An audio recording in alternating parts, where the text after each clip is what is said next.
el entorno europeo, las futuras políticas. Lo que nos preocupa ahora mismo en la agricultura en general, lo que es la aplicación de este Pacto Verde, y voy a explicar brevemente en lo que consiste. Establece un plan de acción. ¿En qué consiste? Impulsar un uso eficiente de los recursos, del paso a una economía limpia y circular, y restaurar la biodiversidad y reducir la contaminación. Dentro de ese pacto hay una serie de iniciativas que se van a aplicar al regadío que tocan directamente a este sector, como son la iniciativa de la granja a la mesa, la estrategia de biodiversidad y la propuesta de reforma de la nueva PAC. ¿Cuál es la hoja de ruta? La contaminación cero, hacia el objetivo cero en materia de contaminación del aire, el agua y el suelo, a construir un planeta más saludable para las personas. Esas son, de algún modo, las directrices de la Comisión Europea. ¿Cómo nos va a afectar una PAC muy verde? Esa PAC muy verde consideramos que tendrá unos objetivos medioambientales muy elevados. Hay una mayor condicionalidad para poder cobrar los pagos. Por cierto, se aprobó hace 2 días. Ecoesquemas se tendrán que dedicar obligatoriamente entre un 20 y 30% del presupuesto del primer pilar. Medidas agroambientales, un 35% del presupuesto de desarrollo rural. Medidas agroambientales de bienestar animal. Ayudas contra el cambio climático, 30% de los fondos europeos. Incentivo al paisaje, incentivo a los agricultores que se ven el 10%. Y limitación de los pagos, el capping obligatoriedad de reducir progresivamente la cuantía de los pagos directos. Con esto lo quiero resumir, que en definitiva el problema que se presenta es que hay menos presupuesto, pero sobre todo muchas más exigencias ambientales que tienen un coste para la agricultura importante, que no está evaluado desde la política agraria comunitaria. Se legisla primero y luego se ven los resultados.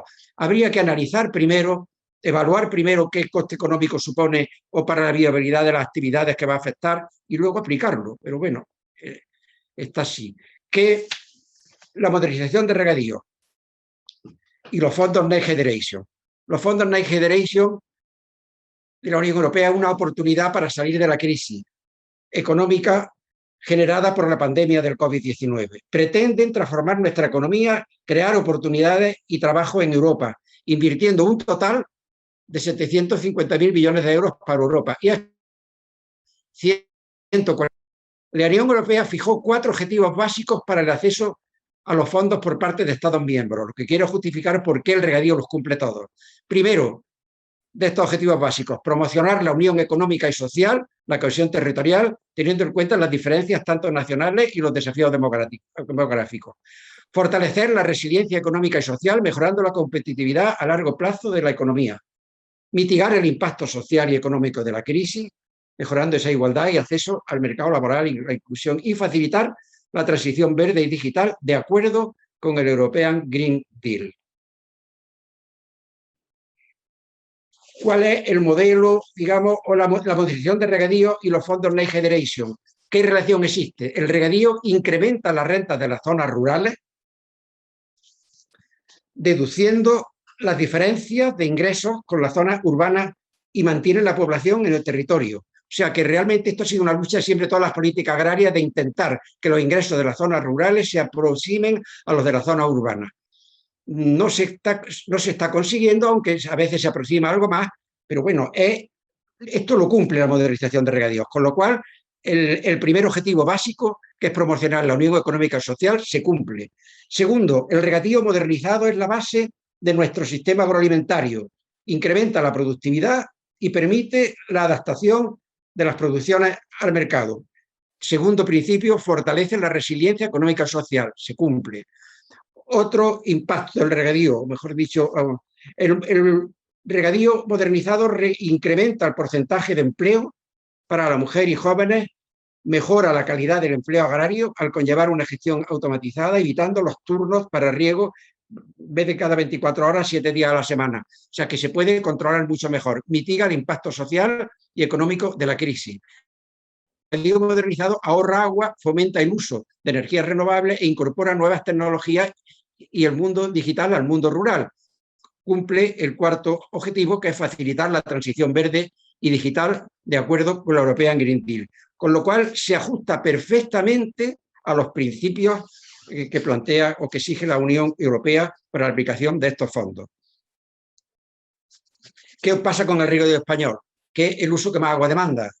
24.250 por año bruto, que eso representaba casi un 80%, el uso neto se ha reducido a 495 hectómetros cúbicos, o sea, eso en torno al 63%, no a ese 80 y 90% que se habla muchas veces desde las confederaciones hidrográficas e incluso en planes hidrológicos. Esos consumos no son consumos realmente del regante, sino dotaciones que se dan a pie de presa, que puede estar a 200 kilómetros de la zona regable. Los consumos netos son los que pongo aquí. La inversión en modernización de regadío ha supuesto alrededor de 5.000 millones de euros entre administración y agricultores que han hecho ese esfuerzo, muchos hipotecados a 50 años. En España el regadío ocupa alrededor, esto sí es muy importante, del 15% de la superficie agraria útil, que eso es poco más del 7%, aproximadamente el 7,5% de la superficie de España, y produce más de un 60% de la producción final agrícola nacional, e incluso supera el 67% de la producción final vegetal. De aquí destaco que ocupando solo una pequeña parte del territorio, insisto, 15% de superficie agraria útil, aproximadamente entre el 7 y 7,5% de la superficie de España, produce el 67% de la producción final vegetal y va como consecuencia de la modernización y con la eficiencia que se ha conseguido, el aumento de la productividad. ¿Y qué esfuerzo se ha hecho con la modernización de regadío desde el final del siglo pasado? Comparo el esfuerzo que se ha hecho en nuestro país porque podemos ver que al final del siglo pasado, en la última década, había un 59% del regadío español, se regaba por gravedad, riego de superficie, y ahora se ha reducido a un 23%. Hemos pasado de 1.900.000 hectáreas, redondeo la cifra, a cerca de 900.000, que es un 23% actualmente, en el año 20. Aspersión automotriz, hemos pasado de 800.000 hectáreas, que era el 24%, a un 23% actualmente. Hay poco más. Y riego localizado, que ocupaba el 17% antes del año 2000 en nuestro país, ahora pasa del 53%, prácticamente el 54%, lo que representa que hemos pasado casi algo más de 1 millón de hectáreas, se han transformado de riego de superficie a un riego más eficiente como el riego por aspersión, el riego por goteo, riego localizado. Actualmente también hemos pasado de 3.344.000 hectáreas, cifra redondeada del final del siglo pasado, a 3.800.000 actualmente, aproximadamente. ¿Qué quiero destacar? Quiero destacar cómo ha evolucionado sobre todo el uso del agua en el sector agrícola. De consumos netos, hablo del año 2004, por ejemplo, 17.808 consumos netos. Realmente, vean que estamos ahora en 15.495. Lo principal es la línea esta de puntos, que es la tendencia. Cómo se está reduciendo el uso del agua en nuestro país año tras año. Cómo los objetivos de la modernización del Plan Nacional de Regadío se están consiguiendo perfectamente. Se va reduciendo esos datos y si nos comparamos con otros países un poco del entorno de Europa y norte de África, por ejemplo, Egipto, Francia, Alemania, ¿qué representa la modernización que nosotros hemos hecho? Entre riego por aspersión, aquí están la primera columna, la superficie total de los diferentes países en miles de hectáreas. O sea, por ejemplo, Egipto 3.420.000, ¿no? España 3.831.000. Bien, aspersión, goteo, la siguiente, y la suma de regadío modernizado, que es presurizado más goteo. Pues y aspersión. En España tenemos alrededor de 2.900.000 hectáreas, y representa la suma de los dos, de goteo más aspersión, o sea que el 77% prácticamente de nuestro regadío en proporción está ya modernizado. Comparando con otros países, vemos que en Egipto el 16, en Francia el 51, en Alemania 98, pero todo es por aspersión y tienen poco más de 500.000 hectáreas, como vemos aquí, porque dan un riego a lo mejor, 2 riegos al año, muy poco. Pero vemos Italia, 57%. O sea que podemos presumir que estamos a nivel, solo Israel tiene más o menos un porcentaje parecido al nuestro, pero con la diferencia que en valor absoluto ellos tienen menos de 300.000 hectáreas y nosotros ya solo entre riego por aspersión. Y nosotros concretamente 3.800.000, pero ya modernizado prácticamente alrededor de 3 millones. con lo cual podemos estar con la cabeza muy alta que se están cumpliendo los objetivos previstos. El agricultor y las administraciones estamos haciendo ese esfuerzo para conseguir esos objetivos. Bien, ¿y qué logros se consiguen con la modernización? Se ha ahorrado extracciones de agua de datos tomados nosotros de comunidades de regantes, o sea, el uso de ese agua por hectárea de una media del orden del 25%. Aumento de la garantía a todos los usuarios y al medio ambiente, aumento de la productividad, tanto de la tierra como del trabajo, como del empleo, tanto directo como indirecto, como consecuencia de la modernización. Ha aumentado también la calidad, no solo del trabajo, que requiere incluso más tecnología, personas más cualificadas, sino también de los retornos, que se han reducido considerablemente. Hay muchas menos escorrentías, con lo cual el volumen de agua, con los productos que pueda llevar disueltos, contaminantes, componentes de la tierra, etcétera, etcétera, se ha reducido sensiblemente.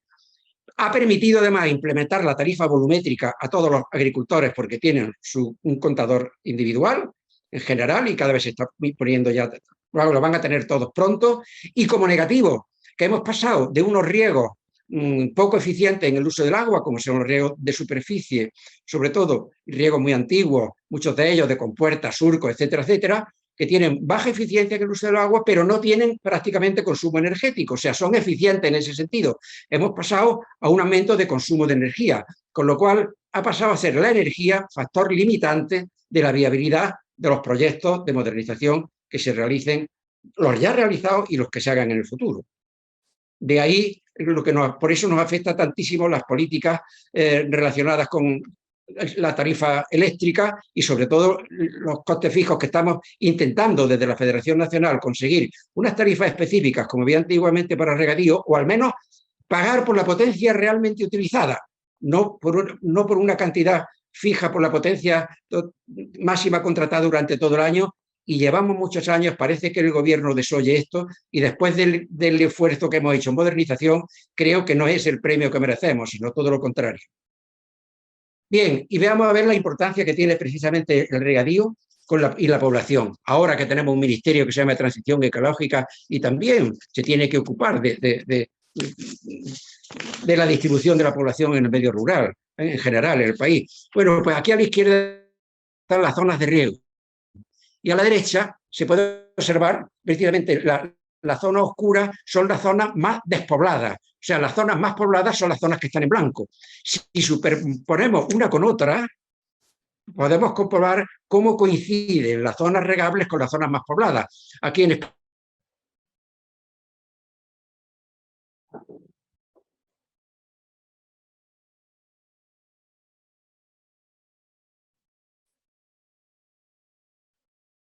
hay mayor despoblación. O sea, no hay duda que el regadío fija la población en el territorio y la distribuye por el medio rural.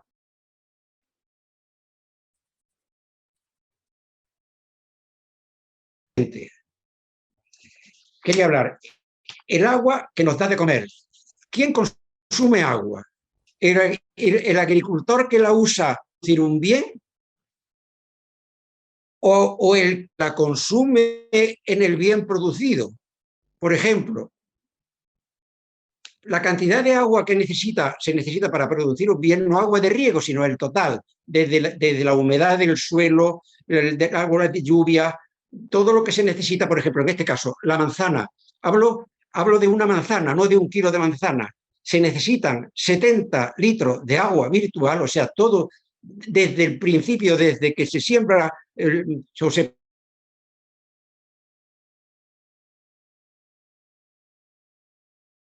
del quien va a ser usado,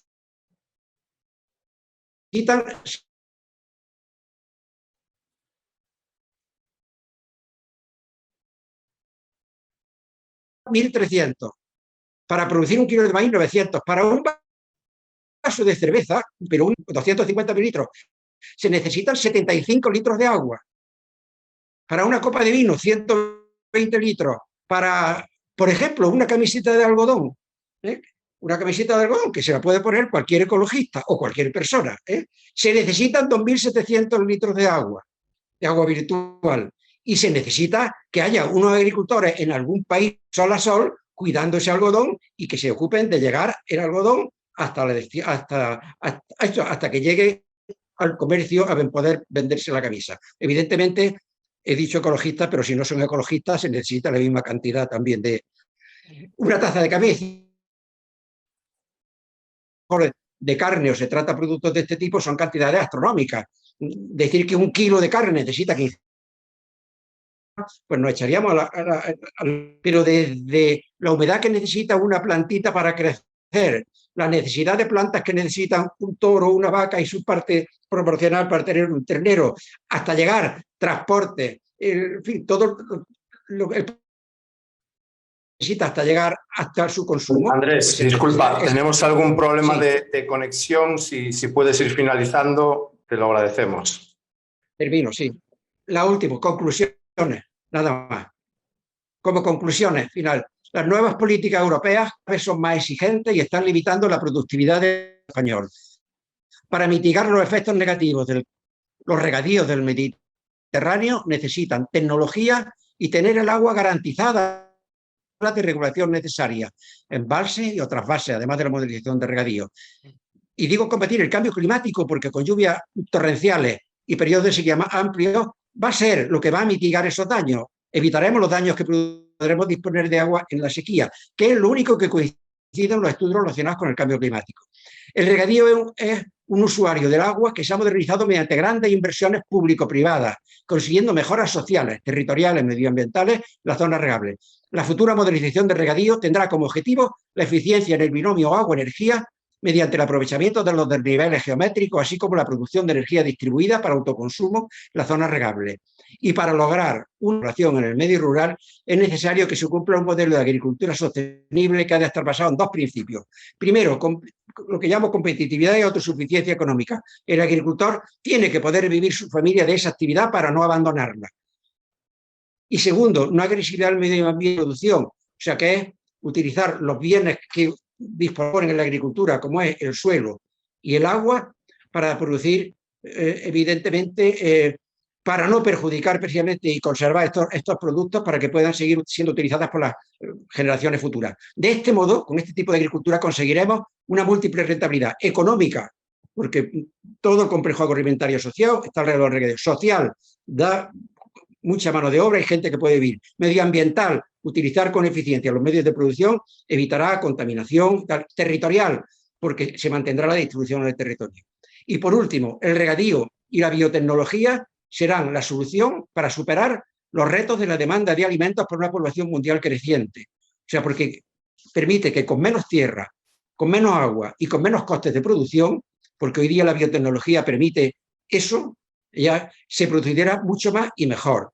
Y digo que tenemos, y lo dejo como pensamiento, una población mundial creciente, donde cada vez hay más gente en el mundo, pero menos personas. Y eso lo dejo para que lo mediten.